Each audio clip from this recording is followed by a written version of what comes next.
Alors l'autre actualité, mesdames et messieurs, c'est en politique. Hein. Il y a eu un débat autour de la transhumance et je reste avec vous, professeur Moussa Baldé. Alors ce débat, qu'est-ce que ça vous a inspiré en définitif? Oui, un faux débat? On ne peut pas dire que c'est un faux débat. Pour moi, il n'y a jamais de faux débat. Hein. Donc c'est un débat qui a été suscité à la suite de quelques ralliements. Mais moi, vous savez, juste après l'alternance, je me rappelle, le réseau des universitaires républicains, on a eu à faire une conférence de presse et où j'avais personnellement dit que l'alternance, cela ne veut pas dire que l'élite change de parti. L'alternance, ça veut dire que le peuple a décidé momentanément de changer son élite politique. Donc ça, pour moi, c'est fondamental.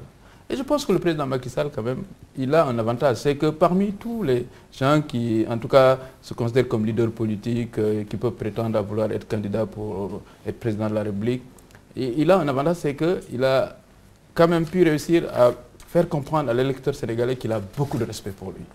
Et ça, je pense, c'est fondamentalement important. Maintenant, la transhumance, pour moi, il faut la relativiser. Comment? Parce que quand, après l'élection de 2012, un mois après, d'anciens ministres de la République disent « ouais, nous, on va à la paire », ça, je pense que c'est choquant et ça peut être vu comme vraiment une forme aussi de transhumance qui n'est pas du tout la bienvenue. On a entendu Bécaye, hein, Bécaye Diop, l'ancien oui, c'est ce que je veux dire. Qu'est-ce qui se passe actuellement? Nous sommes à 3 ans de pouvoir, 3 années. Si les élections doivent se tenir en 2017, ça veut dire qu'il reste moins de temps d'ici 2017 que le temps qu'on a passé au pouvoir. Si on se met dans l'horizon 2017. Ça veut dire quoi? Nous sommes maintenant, nous allons vers une nouvelle élection présidentielle. Il y a une sorte de recomposition politique qui est en train de se faire. Il y a des gens, par exemple, qui étaient au PDS, après se sont retrouvés à Bokk Gis Gis, etc. C'est des gens qui ont été des fois ministres lorsque le président de la République était Premier ministre. Donc ils se connaissent, il n'y a pas un problème d'idéologie entre eux. C'est des gens, 3 ans après, se disent, il y a une nouvelle élection qui va arriver, une élection présidentielle. Moi, je ne suis pas candidat.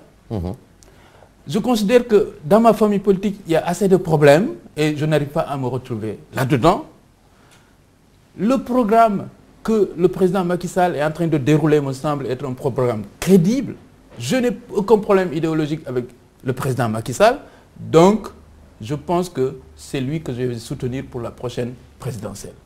Ça, c'est fondamentalement différent pour moi avec quelqu'un qui, dès qu'il a perdu les élections en 2012, s'est dit « Ah, moi, je vais à l'APR ». Donc, il faut que les gens, quand même, voient que... Est-ce qu'il en existe actuellement à l'APR? Au début, il y a des gens qui ont quand même annoncé Moi, je peux citer un Khoureyssi Thiam, par exemple, qui finalement a préféré retourner au PDS parce que l'attente était longue. Et voilà, ça c'est la bonne nouvelle. Et le président Macky Sall l'a bien précisé. Il a dit, ok, vous pouvez venir à l'APR, vous pouvez me soutenir pour 2017. Mais cela ne peut pas être en aucune façon une façon de vous protéger si jamais vous avez fait du mal ou du tort et que vous devez avoir des problèmes avec la justice sénégalaise.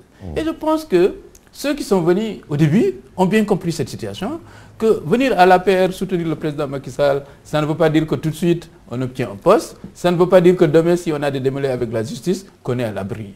Je pense que donc, ce débat actuellement, il est en train d'être pollué par une opposition qui essaie effectivement en fait, de freiner l'ardeur des gens qui ont compris que le président Macky Sall, il est vraiment en train de mettre le Sénégal sur la voie de l'émergence et qu'il faut aller le soutenir. Et on est en train d'essayer de salir leur nom en disant « oui, c'est des transhumants, etc. » Donc ce débat, à mon avis, n'est pas un faux débat, mais un débat qui est en train d'être en tout cas biaisé par une opposition qui veut juste essayer de tempérer l'ardeur des gens qui veulent venir accompagner le président Macky Sall. Alors, professeur Ndiaye, est-ce que c'est le président Macky Sall qui est mal compris ou c'est les gens qui ont mal compris le président Macky Sall? Bon, moi, je trouve que les transhumants n'ont pas d'éthique politique. Ils n'ont pas de morale. Parce que je ne peux pas comprendre qu'on s'engage dans une voie comme la politique pour défendre les intérêts de la cité, tenter de développer, de donner le meilleur de soi-même pour sa cité, choisir un camp, un parti politique, exercer le pouvoir avec ce parti politique, une fois que ce parti ait perdu le pouvoir, se retrouver tout de suite dans l'autre camp. Pour quelque raison que ça puisse exister, moi je crois qu'il serait beaucoup plus raisonnable de rester dans son camp et même de contribuer, d'aider le président Macky Sall en faisant des critiques. Les critiques sont constructives. Si vous faites des critiques qui peuvent faire avancer le régime de Macky Sall n'est pas assez limité pour ne pas prendre les critiques positives. J'espère que ce n'est pas un argument qui tient. Il faudrait quand même que ceux qui font la politique respectent les Sénégalais, les respectent et les servent de discours quand même sérieux. Et je crois que les transhumants, la transhumance n'a jamais rien réglé dans les régimes précédents. Abdoulaye Wade a été victime d'ailleurs de la transhumance. Parce que beaucoup de PS, beaucoup de barons du Parti socialiste se sont retrouvés là-bas. Je me garderai de citer des noms, par respect, parce que je ne veux pas quand même attenter à l'honorabilité de certaines personnes. Mon éducation ne me le permet pas. Mais je sais que, au regard du parcours de certains politiciens, mais on est même dégoûté. Parce qu'ils ont été des responsables au PS, des responsables au PDS, et ils ont traversé pratiquement tous les régimes en transhumant. Et ils finissent par prendre en otage le président de la République. Parce qu'ils ont des réflexes de survie politique. Est-ce que c'est de cet transhumant-là dont parle le président Macky Sall? C'est-à-dire qu'il y a une transhumance où le président Macky Sall a parlé de liberté, de mobilité, de liberté, de démocratie. Est-ce que c'est de cet transhumant dont vous parlez, dont il s'agit dans les propos de Macky Sall? Oui, parce que les transhumants que nous constatons aujourd'hui sont d'anciens dignitaires du régime du PDS. Vous les connaissez. Je ne serai pas là, en tout cas, à les citer, mais je sais que ces gens-là ont des problèmes souvent avec la justice et ils veulent véritablement aller du camp de l'opposition, du pouvoir pour se sauver. Ou bien ils ont des problèmes de survie politique. On transhume pour aller vers la prairie, pour brouter de l'herbe. C'est ça le terme de transhumance. En un mot, c'est la politique du ventre. Oui. C'est la politique du ventre, c'est ça. Et c'est immoral. Et c'est irrespectueux de la part des Sénégalais qu'ils ont eu à quand même diriger. Un ministre, ce n'est pas n'importe qui. Un directeur de société, ce n'est pas n'importe qui. Mais quand vous l'exercez dans un pays, mais vous avez le devoir de donner des exemples aux gens. Et vraiment, j'ai eu un exemple qui m'a plu, que je vais citer. Il s'agit du docteur Daouda Sow. En 2000, il s'est retrouvé à Fann, en train d'exercer son métier de médecin. Vous parlez de l'ancien président de l'Assemblée nationale, oui. Ancien ministre de Senghor. Quand je l'ai retrouvé là-bas, j'étais fier de le voir. C'est l'oncle d'un ami qui est décédé. Mais voilà, ça c'est de bels exemples. Il faut que les gens se mettent en tête que le pouvoir n'est pas une fin en soi. Et qu'on l'exerce aujourd'hui, demain, on doit être fier de retourner à son corps d'origine. Et cela pose un problème aussi politique.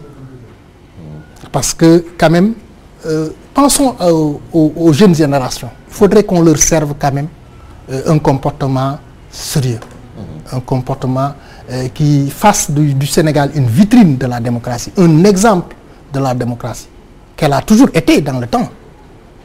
Voilà, moi je pense que... Est-ce que vous pensez que le professeur Ndiaye a compris exactement de quoi il s'agissait dans les propos du président Macky Sall? Non, mais c'est ce que je viens de dire. Vous savez, si on pousse le débat plus loin, alors il faut récuser les coalitions. Encore une fois, de quoi s'agit-il? Il s'agit d'une élection présidentielle. Nous allons vers une élection présidentielle.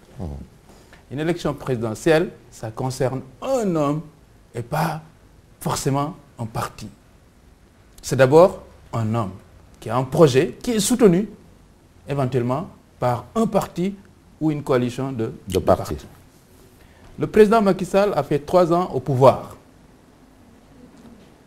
Il a en tout cas actuellement tracé les grandes lignes par lesquelles il veut mener le Sénégal vers l'émergence. On peut réfléchir et comprendre et en tout cas juger est-ce que ça nous paraît crédible ou pas. Ça, on peut le faire.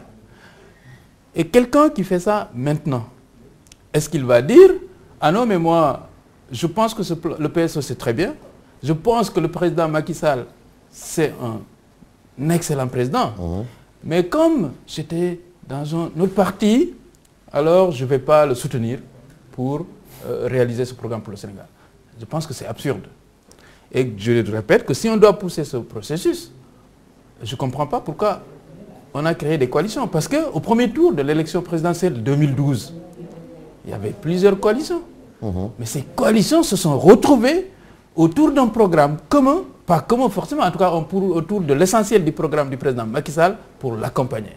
S'ils ont pu faire ça, je ne peux pas comprendre pourquoi on refuserait aujourd'hui à quelqu'un qui était au PDS ou à Boko Gizgiz ou je ne sais où, qui dit « Je ne suis pas personnellement candidat pour l'élection présidentielle à venir ». Je pense que le programme le PSE du président Macky Sall est un bon programme. Alors je vais soutenir ce programme. Je ne vois pas en quoi cela est immoral. Donc l'essentiel pour vous, c'est le Sénégal? Je pense que l'essentiel pour tout le monde, ça doit être le Sénégal. Voilà. Vous êtes d'accord? C'est bon? Je ne peux pas être d'accord de ce point de vue avec M. Baldé, parce que je dis que le problème ne se pose pas au niveau de ceux qui ont accompagné le président Sall dans sa coalition. Il s'agit bel et bien des gens qui étaient de l'autre côté, qui ont exercé le pouvoir avec le président Wade, ou en tout cas qui étaient dans le régime de Wade, qui du coup veulent se retrouver aux côtés du président Sall. Mais le président Sall a un projet avec son parti et ses alliés. Il y a eu Yonou Yokouté. Ensuite, il y a eu le plan, le Sénégal émergent. Mais ces gens-là disposent de potentielles compétences pour mettre en œuvre ces politiques-là. Et je veux rappeler à M. Baldé que aucun chef d'État ne met en œuvre une politique qui ne soit pas une politique rationnelle capable d'apporter de la croissance. Mais en fait, le problème, c'est sa mise en œuvre toujours qui pose problème. De sorte que toutes les politiques qui ont été définies de 60 à nos jours sont des politiques porteuses théoriquement de richesse. On ne crée pas une politique pour faire régresser son économie. Ça, c'est aberrant. Alors, donc, là, c'est la mise en œuvre d'une politique qui pose souvent problème.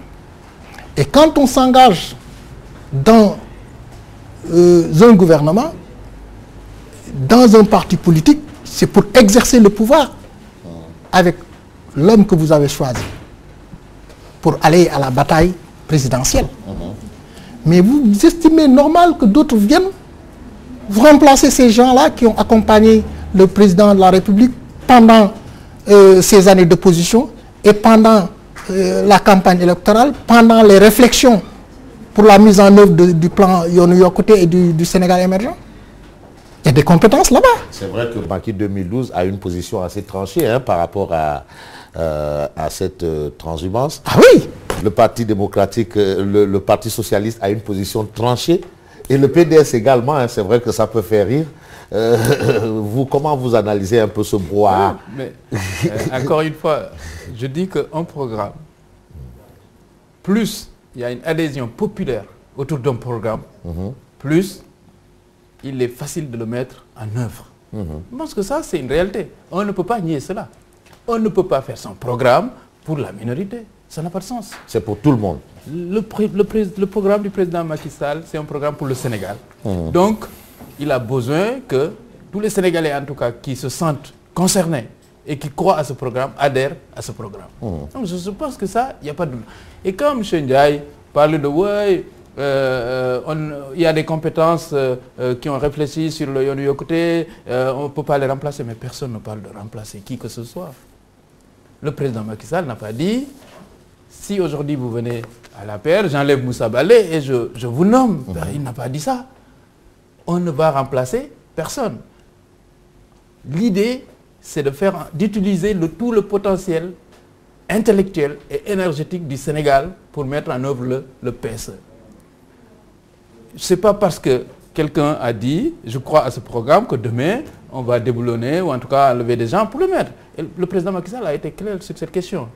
Ça ne donne pas droit tout de suite à un poste qu'on n'a pas mérité en tout cas, et ça ne met pas à l'abri de la justice. Je pense que ça, il a été clair là-dedans. Maintenant, tout Sénégalais qui croit que le PSE, c'est un programme viable, c'est un bon programme pour l'émergence du Sénégal, et qui dit, j'adhère à ce programme, je ne suis pas candidat pour la présidentielle 2017, donc je soutiens la candidature du président Macky Sall. Je pense qu'on ne peut pas lui dénier cela. Maintenant, si un jour, on voit qu'il a des problèmes avec la justice, eh bien, il va affronter la justice et il se passe. La justice le jugera en âme et conscience et personne n'interviendra par rapport à ça. Et je pense que c'est malvenu, comme j'ai dit, de partis alliés de dénigrer cela pour une raison simple, parce qu'au premier tour de l'élection présidentielle, nous n'avions pas le même programme. Et pourtant, ces messieurs, entre les deux tours, sont venus nous rejoindre pour nous dire, eh bien, on vous accompagne, on n'a qu'à aller ensemble pour faire ce programme parce que nous pensons que, en tout cas, avec vous, on peut cheminer et travailler pour le Sénégal. Et donc, quelqu'un 3 ans après, parce que lui, il avait perdu une élection, qu'on lui dise, toi, tu ne peux pas jusqu'à présent revenir, même si on peut se tromper dans la vie quand même, c'est pas une religion là, ce sont des programmes politiques. Le PDS, c'est de bonne guerre, évidemment. Le Parti démocratique sénégalais, c'est lui qui est en train de perdre ses ténors.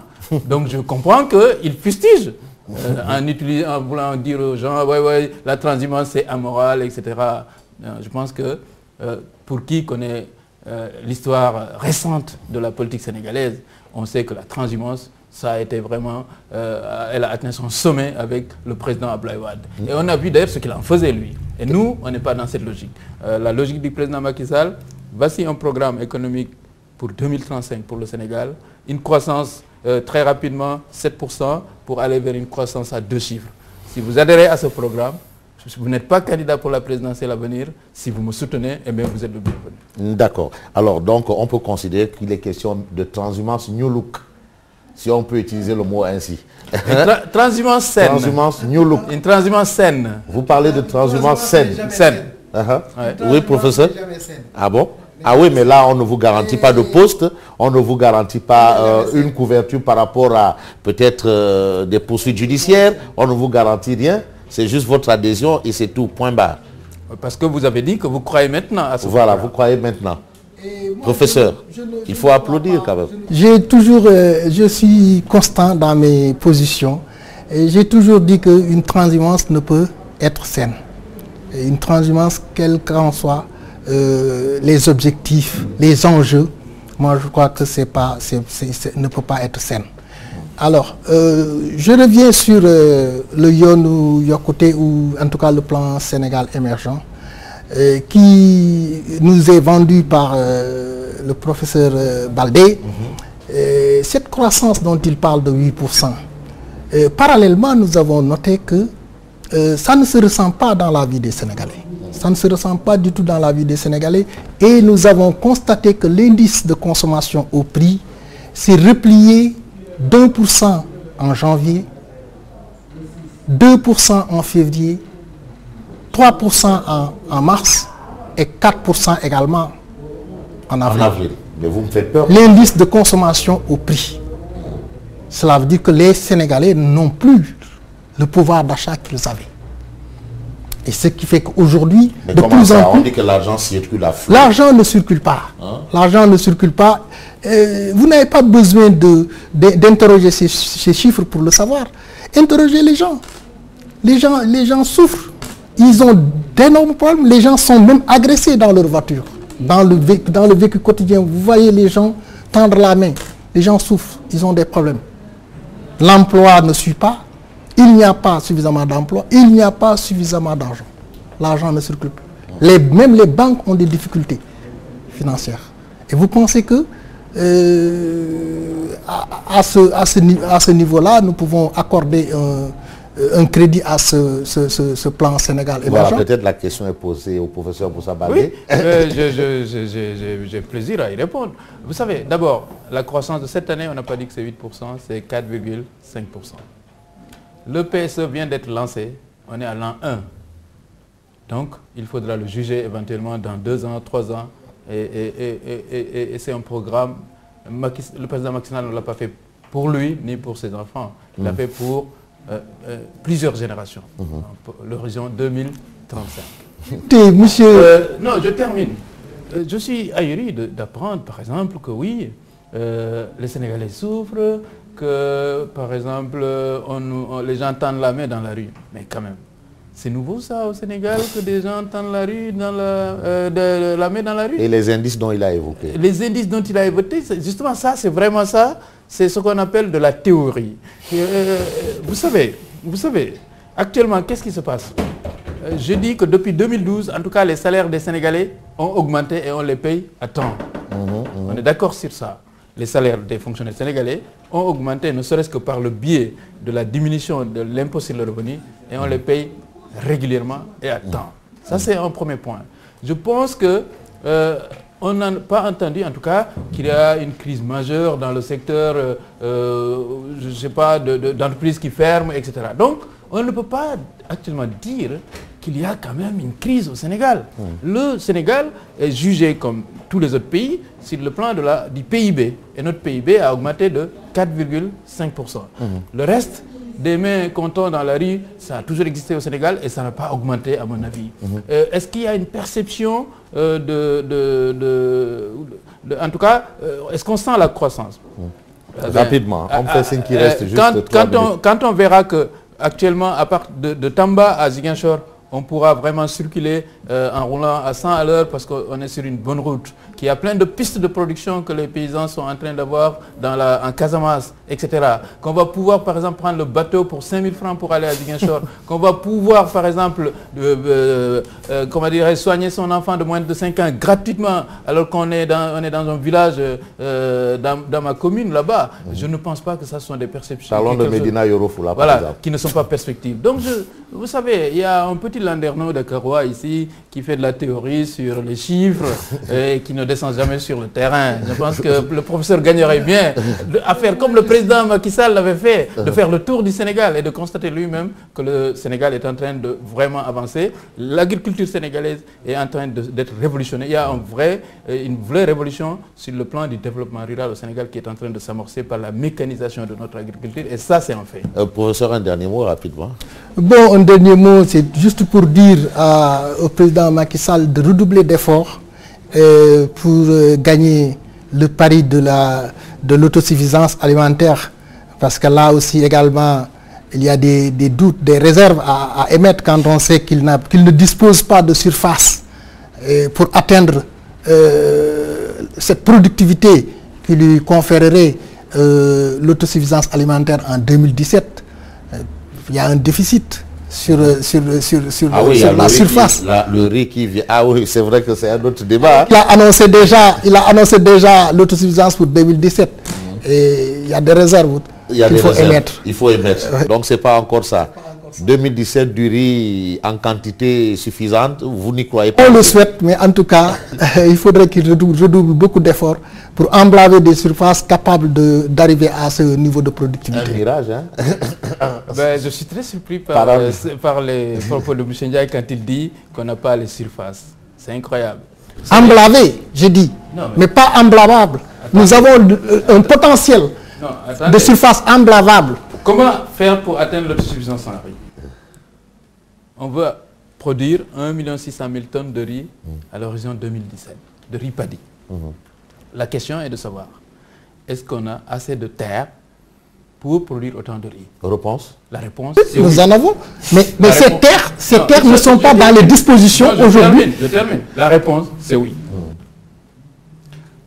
Est-ce qu'on a assez d'eau pour y arriver? pour en tout cas assurer, par exemple, la production au niveau des terres en question? La réponse, c'est oui. On en a même plus qu'on en a besoin. Seulement la potentialité en Casamance aurait suffi pour ce qu'on veut faire là. Qu'est-ce qui manquait?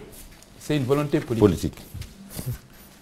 Le président Macky Sall, lui, n'a pas théorisé le problème de l'autosuffisance. Il en a fait un objectif. Pour une raison simple, c'est que ce n'est plus viable pour un pays comme le Sénégal, qui dispose autant de ressources, d'importer le riz que l'on mange à midi. Et je pense que, comme apparemment le temps est compté, je pense que ça c'est un débat qu'on pourrait avoir, mais ce qui est sûr, c'est que l'autosuffisance en riz en 2017, c'est un programme réaliste et réalisable. En tout cas, en 2017, professeur Baldé, vous serez invité ici. Avec plaisir. Et vous allez nous expliquer avec le professeur Ndiaye. Avec plaisir. En 2017, décembre 2017. Souhaitons que le bon Dieu nous laisse ici jusqu'en 2017, qu'on revienne sur la question. Peut-être, pourquoi pas en 2019 aussi. Voilà. Voilà. Mesdames et messieurs, Tribune Presse est terminée. Juste vous rappeler que nous avons eu le plaisir de recevoir le professeur Moussa Baldé. Vous êtes universitaire, bien entendu, coordonnateur du réseau des universitaires républicains, président du conseil départemental de Kolda et directeur général de la Sodagri. Merci d'avoir répondu à notre invitation. Alors, professeur Kumbando Fendiaï, universitaire, vous êtes leader de parti politique. RPJD. RPJD, un parti Rassemblement pour la justice, la démocratie et le développement. Un parti qui vient pour bouleverser, ce sont souvent les mots qu'on dit, hein, la hiérarchie. Absolument, la hiérarchie. absolument. D'accord, alors bon vent, professeur. Mesdames et messieurs, merci de nous avoir suivis. Moi, je vous donne rendez-vous samedi prochain pour un autre numéro de Tribune Presse.